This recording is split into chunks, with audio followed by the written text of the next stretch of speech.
গেছিলাম মার্কেটে আজকে আমি আমার চুড়িদারের পিস কিনতে এবং আমার ফ্যামিলির জন্য এবং আমার জন্য। তারপর আমার সেন্টারের অফলাইন যাদের ক্লাস হয় তাদের ফোন আসে যে আমাদের জন্য নিয়ে নাও, কারণ আমাদের এরপরে জানুয়ারি মাসে হবে চুড়িদার কাটিং স্টিচিং। তো যে কারণে ওদের প্রত্যেককে আমাকে বললো যে আমাদের প্রত্যেকের জন্য পিস নিয়ে আসো। তো ওরা ভিডিও কল করে ওদের পছন্দের মতো পিসগুলোও নিয়ে নিয়েছি। তারপরেও আমার যতগুলো পিস পছন্দ হয়েছিল আমি সবগুলো নিয়ে নিয়েছি, কারণ এরা একটা পিস তৈরি করবে না, এরা করবে 2-3টে করে পিস তৈরি।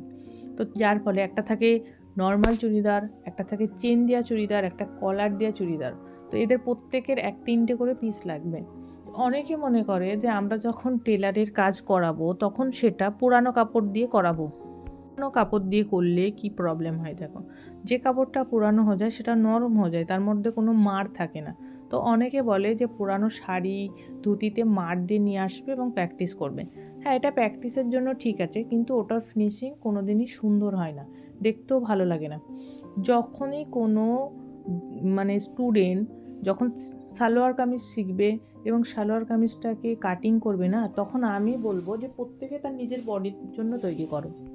যখন কেউ নিজের বডির জন্য তৈরি করবে না বডির মেজারমেন্ট নিয়ে, তখন কি হয়, যখনই কোনো প্রবলেম হবে সে নিজের বডির মাপটাতেই বুঝতে পারবে যে আমার ভীষণ প্রবলেম হচ্ছে এই জায়গাটাতে।